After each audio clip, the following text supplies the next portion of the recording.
Welcome, my creatures of the night. You've tuned in to the very first DGB in the Shed show. And in the studio tonight, I just managed to track down and used a pointy stick to get him in here, the roadie Snake. Yeah, g'day. And tonight, for the first time, we will be talking about things in general, and we'll kick it off with a bit of wrestling talk. Oh, God. Okay, Snake, what's your opinion on this Roman Reigns garbage they got on the WWE at the moment? Well, from what I've seen of little bits and pieces of it on YouTube and that, I've just about had enough of that bloke. It's just the most pointless, ridiculous idea that Vince McMahon and Triple H have ever come up with, put it that way.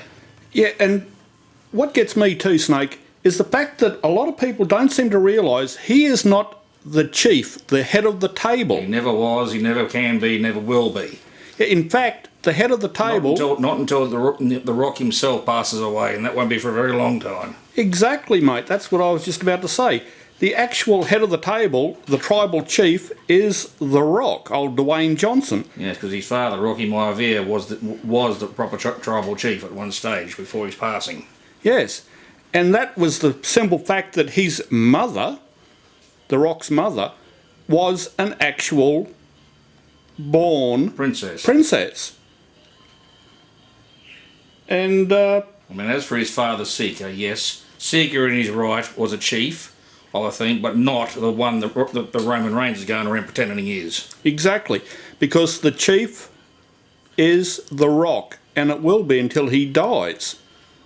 Let's just hope Vince McMahon and the rest of his little cronies over there start waking up to what the people really want to see. Because I can guarantee you, I wish Brock Lesnar would come back and flatten that bloke. As much as I hate Brock Lesnar, and I always will, he needs to come back and take Roman Reigns out. He can take Roman Reigns any day of the week. And he's got to stop with the Uso boys as well. They need to get back to doing what they do best, and that's being a tag team. Yes, and stop being Roman Reigns' little you-know-what boys. Yes. Okay, and what about your opinion on this Eva Marie garbage? Oh, that's the worst decision they ever come up with. I mean, for God's sake, I seen the bit last night where her little protege come out and basically her in the backside. Exactly. People seem to forget. It's not going to work. Exactly. People seem to forget that little fat piece that's working with Eva Marie. She's been in NXT for a very long time. She actually took on Rhea Ripley in Europe. Yes, and she's got many wins over the champ. Okay, and while we're at it... No, well, not more. Yeah, one more little thing on wrestling before we finish this segment. You never can shut... You can't shut up, folks. Yeah, I know.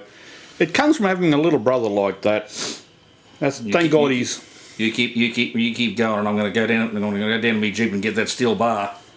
Yeah, while you're down there, see if you can find that little short ferret they call Voodoo. Oh, I don't know where that thing is. I tell you, man, he's got to step up and have that match with poor old Boomerang Kid, who's got a win over him, folks. When they wrestled, the Boomerang Kid wrestled... Here we go again. Voodoo in the HSW, which is run by a mate of mine, Jed and Natasha. And Boomerang Kid has got a win, a non-title win over the HSW champion. So Voodoo, if you're listening, come on, mate, step up. Voodoo, if you're listening, if you can, when and if you can get out of Victoria, you're invited to a party up there. Okay, folks, let's get back into some music. Thank God for that. I can go now and go and get drunk. Hold on, we've still got another segment coming up. Oh, crap.